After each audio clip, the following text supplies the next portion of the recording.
We're in Way Media.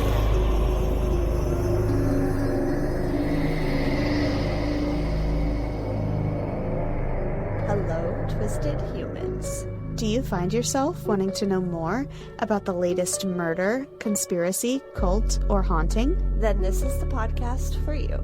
I'm Alicia. And I'm Sierra, and this is Twisted and Uncorked.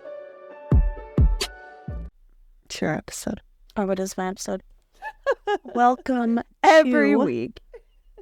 episode 129, part 2. Sorry, I had to look it up. I didn't know what number this was. I don't know the numbers like you know the numbers. Like when we were talking about that with Chris, you were like, you don't know, we just did it. I know we just did it. I just don't know what fucking number we're on. I mean, I stare at our episode number all week in advertisings and posting on the socials, so Makes sense. that's fair. I stare at the number, so that's why I always put it in the subject line for you. At some point, guys, we're just going to give up and we're going to be like, welcome back to a new episode. We are here, as are you. Exactly. And speaking of all of you, I just want to say thank you to everybody that has been newly listening. We have some new countries making crazy appearances. Apparently we're trending in Italy right now, which is super confusing. That makes me so happy. You went full tea kettle. Zoom didn't even pick up your voice. Oh, I'm sorry. I said that makes me so happy. Oh, it was just funny. I was like, oh, and she's got I only love dogs Italy. can hear her. So we just wanted to say thank you and hello and welcome. And welcome to the shit show. I noticed that today and I was like, oh, that's cool. That is very cool. Do you have a fun fact to start the episode? I do. My fun fact is about our costumes this week. If you are a YouTube watcher or you have us on social media, you will see that we are leaning into our true inner tarot selves over here. We are the sun and the moon. So my fun fact is about the sun, or a couple of fun facts because they're short. So the sun is over 4.5 billion years old. I'm looking great for my age, just saying. Many civilizations often thought that the sun was a god. I can understand why. Can you imagine waking up one day and just expecting to know what this big bright ball in the sky is? I would think it was pretty powerful too. And the surface of the sun is a casual 5,505 degrees Celsius. So, nice and balmy. Interesting. Not melt off your skin temperature at all. What about you? What is it called when a word can be rearranged to make another word? An anagram. There we go.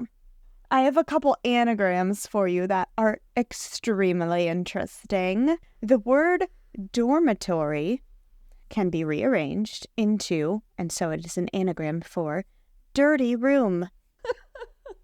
Interesting. Funny, right? Presbyterian is an anagram for best in prayer. So I guess the Presbyterian Church is best at praying. I don't fucking know.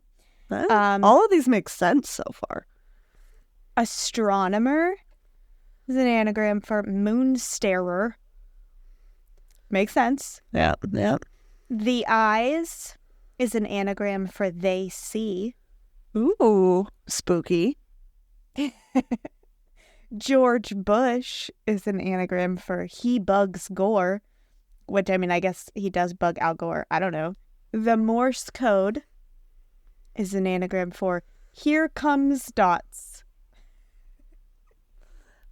Okay, that's actually kind of what they are, so That's exactly what they are. I think That's that fun. was hilarious.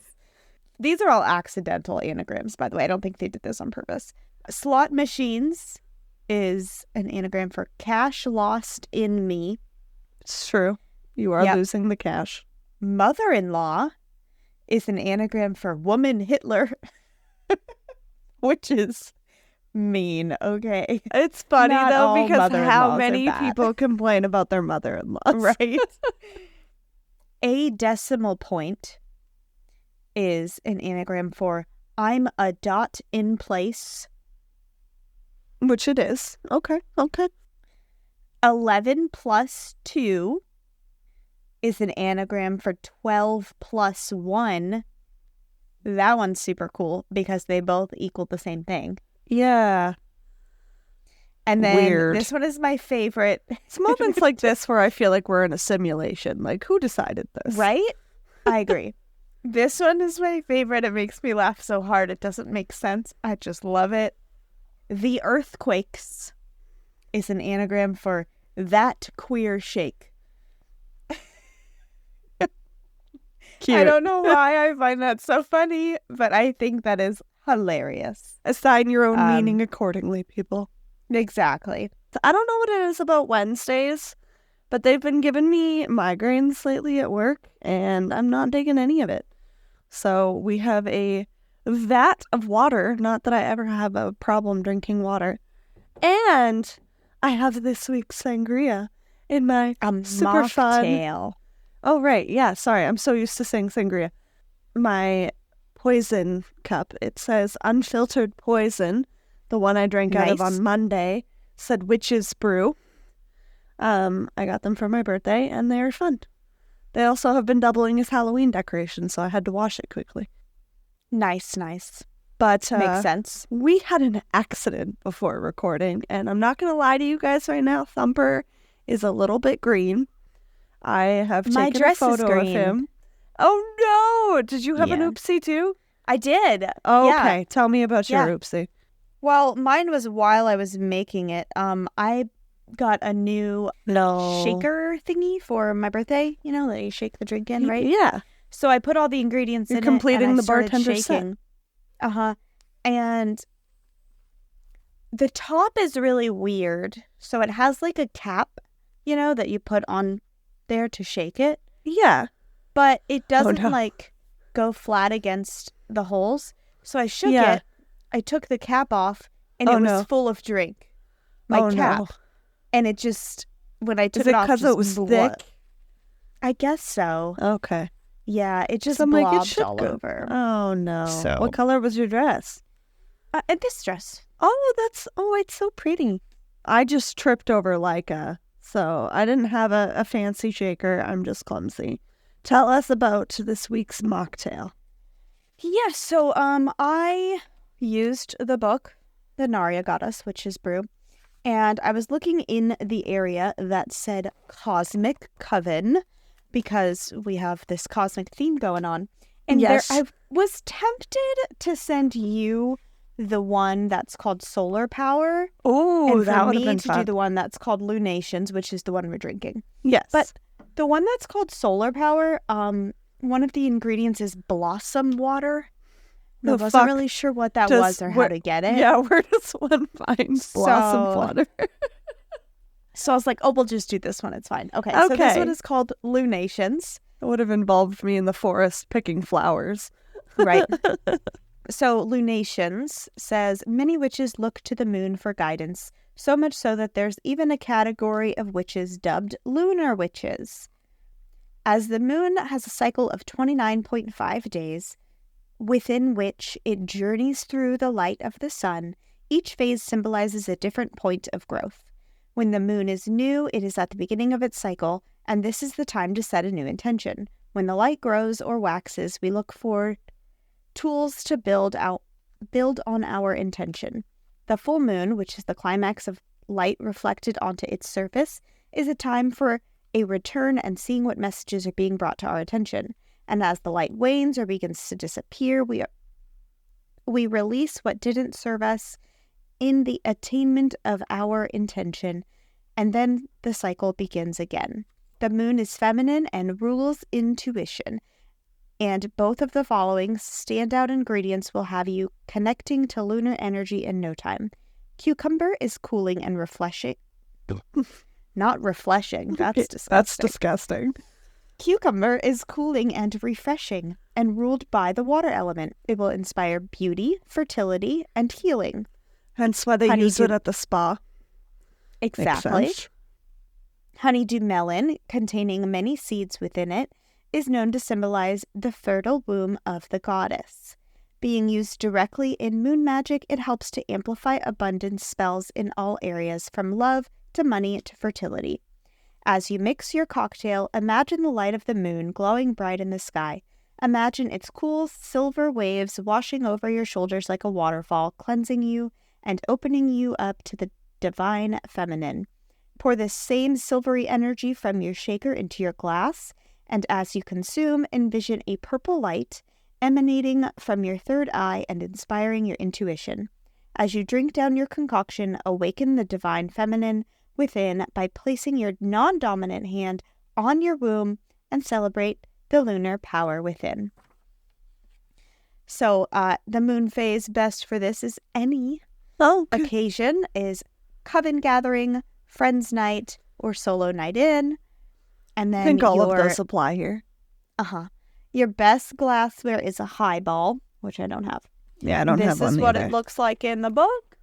And then the ingredients for the mocktail version of this is cucumbers and basil leaves that you muddle, melon juice, ice, and tonic. What do you think of it? It's very good. I like the different flavors together. They work very well together. I was so excited to have another basil-y drink. I love putting basil in drinks. That was It's my so first thought good. process too when you sent me the screenshot. I was like, I love basil. Thank you again, Naria, for this book, and hopefully you enjoy us talking about these recipes every week because I really dig what they have to say about each one. So it's kind of cool. Yeah. Anyway, we are going to get into the rest of the serial killer story after a quick break to hear from Shook podcast. Last week, Alicia mentioned that there would be an arrest made against these two monsters, and I will get there, I promise. But first, we are going to talk about a few more victims that went missing during their killing spree. On September 30th, 1993, so we were just a couple days old. I almost wrote in there Zandy's birthday also. Sorry. Oh, yeah. Actual birthday. He was born on this day. Yes. 47-year-old Philip Cabot Lloyd Martin neglected to pick his daughters up from school in Stockton, California. He has not been seen or heard from since. Following the disappearance of her father and with the information of all the other missing people in Stockton, one person remained a consistent connection: Wes Shermantine. During the investigation into Philip, one of his daughters told authorities that her dad worked with Wes and that on occasion he and Loren would come to their house and quote-unquote party with their dad. Other than working together and hanging out, there was no evidence to tie them to Philip's disappearance. Tragically, to this day, his case remains unsolved. I felt like Ryan Bergera when I said that. I felt the energy. And this case remains unsolved. Anyway. On May 6th, 1998, Tracy Diane Melton, 32, disappeared from, guess where? Stockton. She was last seen leaving a methadone clinic near her home. Tracy was a recovering addict, and unfortunately, not a lot was posted about her, but it is thought that she could have known Wes and Loren from parties, or if she had ever bought from them or used with them. A bone fragment was found in Linden, California in 2003 and was identified as being Tracy's in April of 2011. Did I say 2011 weird? You did. What is in this? I don't know. This Spirit is not took over alcoholic. you. What's wrong with me? I can't It's the placebo effect. speak. Her family wasn't told until January 2012, which is just completely unacceptable. Having no closure when it comes to someone you love is torture. The police department did issue an apology, but that's not really enough, in our opinion. No. Yeah, this is again one of those cases that are tied to them because of location and timeline, but there's no physical evidence connecting Loren and Wes to Tracy. All we can hope is, if they are involved at all, that they start talking to police about what happened as they did with the other victims. Well, at least Wes. And we will get to that as well.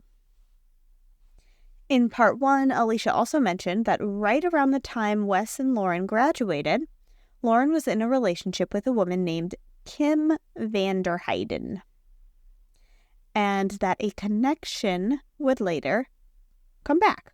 Well, this is it. On November 14th, 1998, Kim's 25-year-old sister Cindy Vanderheiden went missing after leaving the Linden Inn bar with Loren and Wes after a night of drinking. Thankfully, Cindy's connection to Wes and Loren would be what finally brought them down.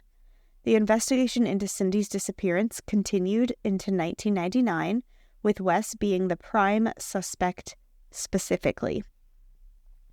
He had expressed interest in Cindy before, and they spent a lot of time at the bar together. In January of 1999, police were able to obtain a warrant to search his truck as she was last seen getting into it the night she disappeared. This is also not the first time someone had gone missing after hanging out with him. Blood stains were found in the car, which he tried to blame on game hunting, but it was still tested. While the DNA test results were being confirmed, investigators focused on interviewing Loren as he was a suspected accomplice, having been with them. Wes and Loren were always together. If anyone knew anything, it would be him.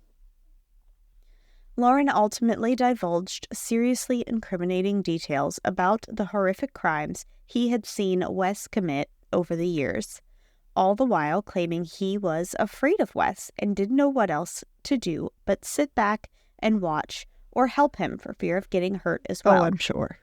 Loren was taken into custody for his involvement, and an arrest was put out for Wes. I was reading arrest and Wes at the same time, and I was like, something's wrong. Say that 5 times fast. And arrest. Right. Arrest Wes. Over the course of 3 months, police would interview both men, learning more and more of the horrors their victims endured at their hands.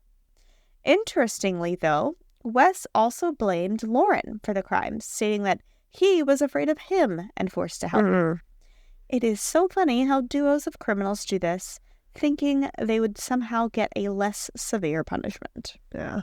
I've seen even couples turn against each other. It's so Oh, yeah. sad, guys. The DNA in the blood sample taken from Wes's truck came back as a match for Cindy. An additional warrant was issued following this information to search Wes's hunting cabin. Blood and hair samples were recovered there that would come back as a match for Chevy Wheeler. And she was the 16-year-old that left the school to go smoke pot with Wes. Right. Between the confessions from both men and the DNA samples matching 2 of the missing persons they were last seen with, prosecutors felt it was enough to send these men to prison for life, and they sat in prison awaiting trial. In 2001, a jury found Wes guilty of 4 murders. Cindy Vanderheiden, Howard King and Paul Raymond Cavanaugh, and Chevy Wheeler. He was also found to be guilty of being an accessory to murder in the case of Henry Howell. If it's even possible, Wes gets worse. During his trial, numerous witnesses testified that they had been brutalized by Wes in the past. He was accused of raping or sodomizing 5 different women, Jesus. including a babysitter who claimed she was attacked when she went to get money he owed her. Oh my God. Yes, that's right. Unfortunately, this monster has 2 kids. He owed her for babysitting. He was also married, but his wife did divorce him after all of this information came out. The identifications of his family are out there, but for the sake of getting to live their lives in peace, we are omitting them. One woman claimed that after rear-ending her car, Wes held her at knife point when she pulled over to exchange insurance information. He pulled her into his truck and took off. She eventually leaped out of his moving vehicle to get to safety. During the trial, Wes's ex-wife also spoke of how he had abused her physically, sexually, and emotionally for years, even while she was pregnant or held their kids in her lap. Oh my God. Wes was sentenced to death and is currently on death row at the San Quentin State Prison, where hopefully daily life for him is miserable. I've heard rough things about San Quentin. Yeah, but I'm pretty sure they got rid of the death penalty. So I think all those people are just there for life now, aren't they? Or until they have to be moved somewhere else. San I don't Quentin, know. isn't that like where the worst of the worst go? Yeah, but isn't that in California? I'm pretty sure Yeah. California got rid of the death penalty. Oh, update. Let me check. The U.S. state of California is not allowed to be carried out as of June 2023 Oh, so super because recent. executions were halted by an official moratorium ordered by Governor Gavin Newsom. So, if a new governor goes in, they can reinstate it. But as of right now, yeah. Huh.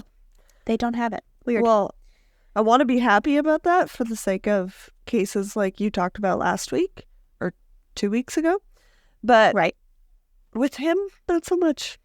My issue is when people are already on death row, like, I don't think anybody should have the death penalty. Yeah.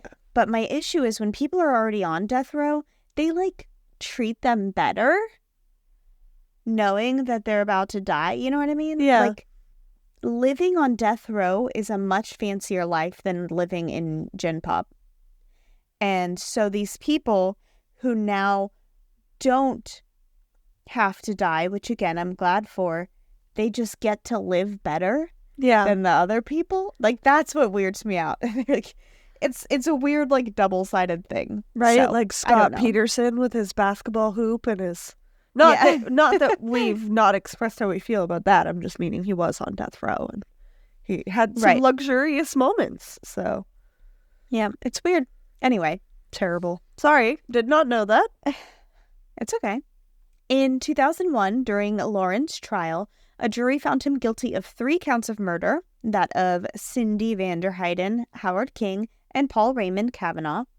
He was charged with being an accessory to murder in the case of Henry Howell, which, that doesn't make sense to me. Like, how One can of both them- of them be an accessory? One of did it. them did it. Yeah.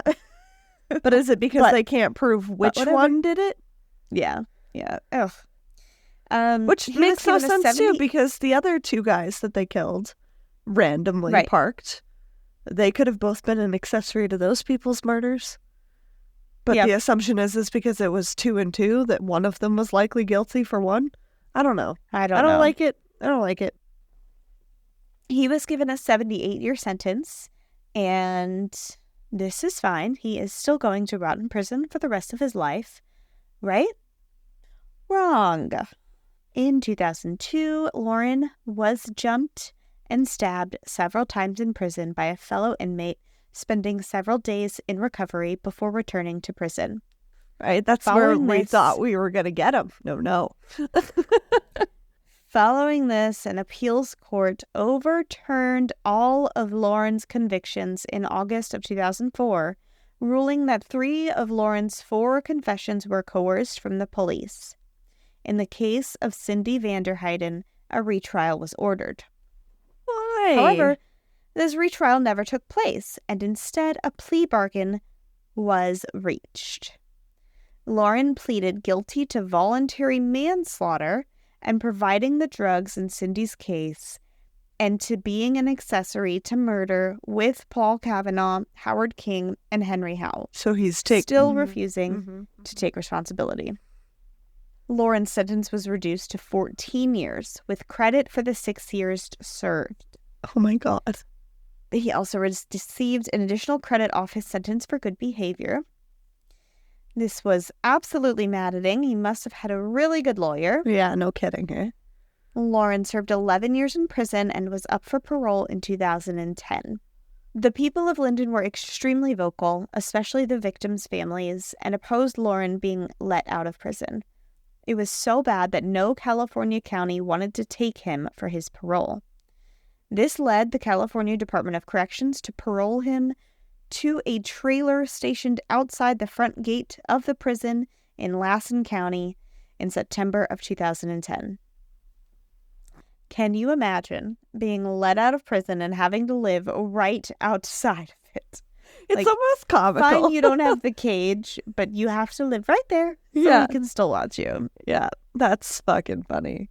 Also, should this reaction from a town not prove how dangerous he is and he has no business being free? After Wes learned that Loren had gotten out of prison, he was beyond angry, and he was suddenly ready to start talking. A bounty hunter named Leonard Padilla, I actually don't informed know. Loren, I don't know either, informed Loren that Wes had disclosed the location of an abandoned well and 2 other properties where the duo buried their victims. Like we have been saying throughout, many of these victims' bodies hadn't been found up to this point. Loren panicked when he had learned of this. He had no intention of going back to prison or facing his crimes, and he took the easy way out. He was found hanging in January 2012 in his trailer, having completed suicide. Investigators wasted no time in searching the address that Wes had given them. In February 2012, authorities went to the abandoned well in Linden, California, and discovered over 300 human bones and some personal items. 2 victims were positively identified from the well: Kimberly Ann Billy, who disappeared from Stockton, California in December of 1984, and Joanne Hobson, who disappeared from the same area on August 29th, 1985. Also in February of 2012, Cindy Vanderheiden's skull was found in a ravine in the San Andreas area. During the same month, the bounty hunter that tipped off Loren promised to pay Wes $30,000 for information leading to the remaining victims' remains and testimony about any unidentified bodies. And I say it every time. Can we stop doing this, people? Can we stop paying criminals? Ugh. He's already on death row, not on death row. He's fine. Right. But also, what the fuck are they going to do with this money? I mean, I would assume it would go to his family, maybe, but who knows? He would buy the entire Commissary's ramen noodles. Yeah, that's what he would do. Oh my God, what episode was Just it that you stock said up that? on You're ramen noodles. Yeah. 30,000 packets of ramen noodles. Yeah. It was Gross. another one when we were talking about paying criminals. Stop doing it, people. Stop doing it.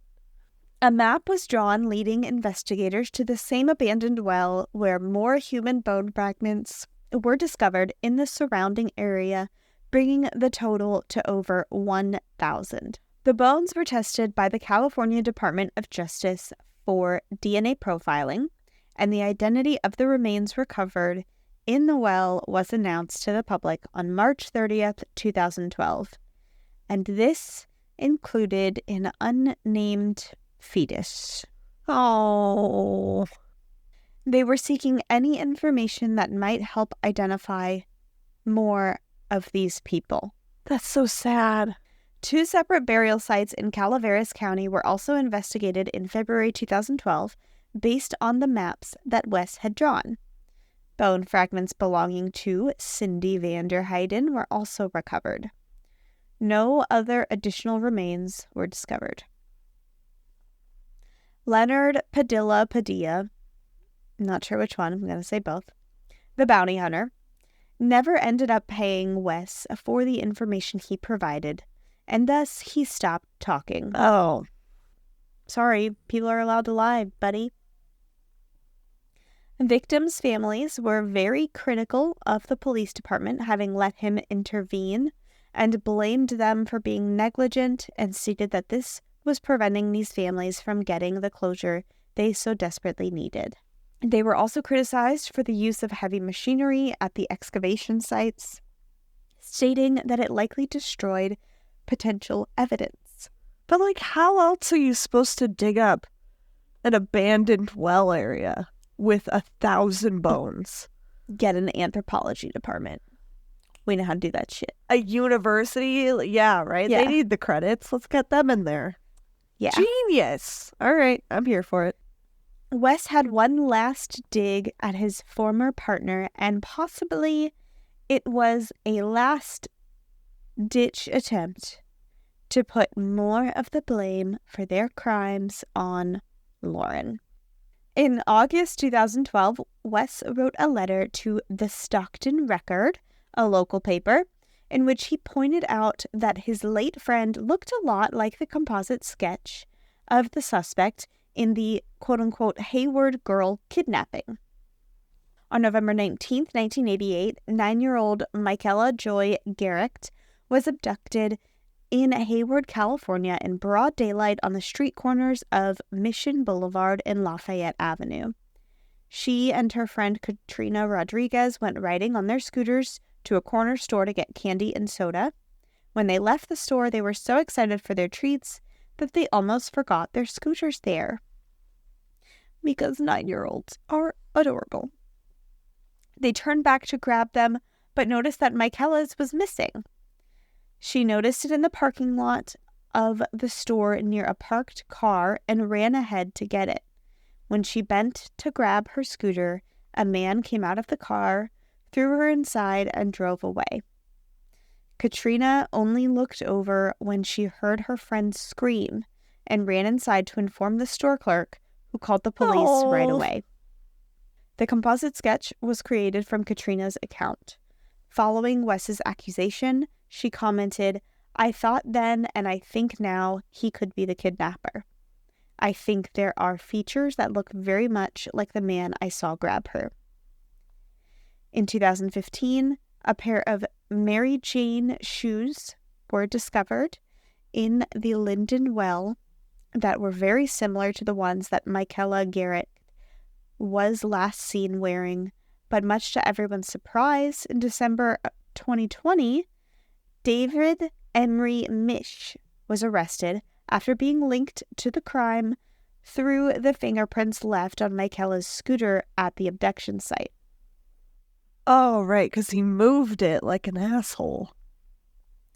That said, it is incredibly horrific that children's shoes were found in the well, and our only hope is that all of these people get the identification and justice that they deserve, and that families continue to be brought closure.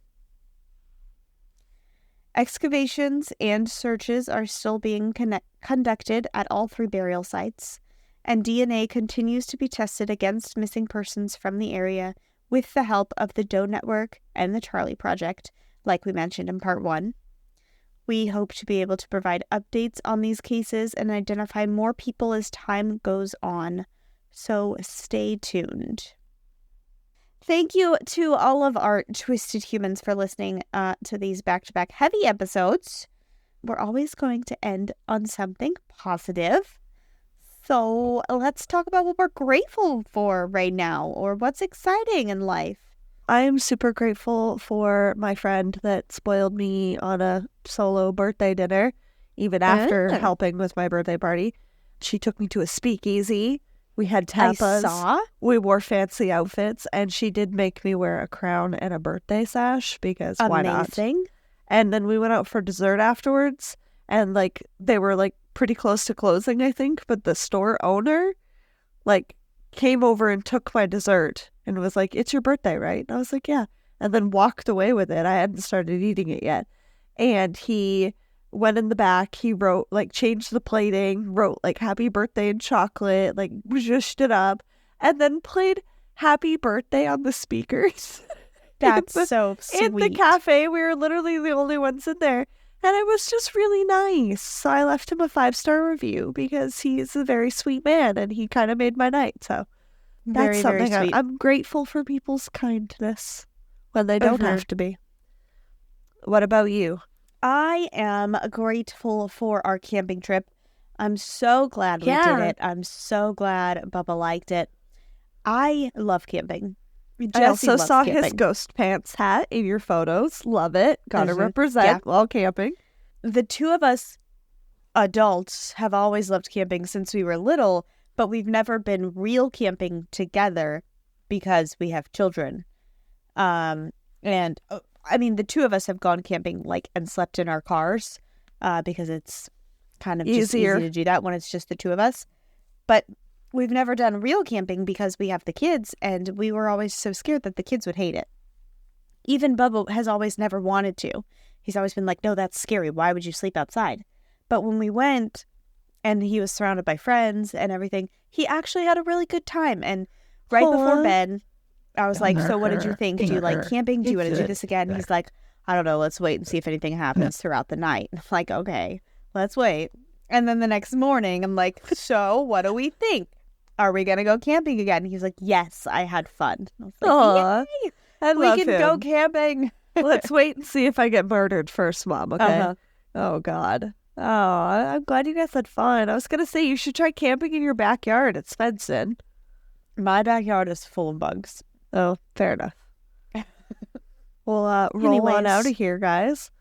We've been rambling in your ears for 2 hours. If you like the show, I know that was a really good selling sentence for this, but if you could leave us a 5-star rating and review, that would be greatly appreciated. We've gotten lots of new ratings on Spotify, so that's also appreciated too. I know they still haven't caught up with the rest of the game in terms of leaving reviews, but you can always just send us a nice message. We like those too. And we also have a Patreon if you're craving more twisted content. We've got a ton of stuff on there, a huge backlog, with some maybe new exciting changes coming soon. We're not sure. Stay tuned. We'll let you know. And in the meantime, keep it twisted. Twisted and Uncorked is a proud member of Weirding Way Media. Hosted and produced by Sierra Zorn and Alicia Watson. If you like the show, don't forget to leave a 5-star rating and review wherever you are listening now. It really is the best way to spread the word. You can check out all things Twisted on our website, twistedanduncorked.com, and we will see you next Tuesday for a brand new episode.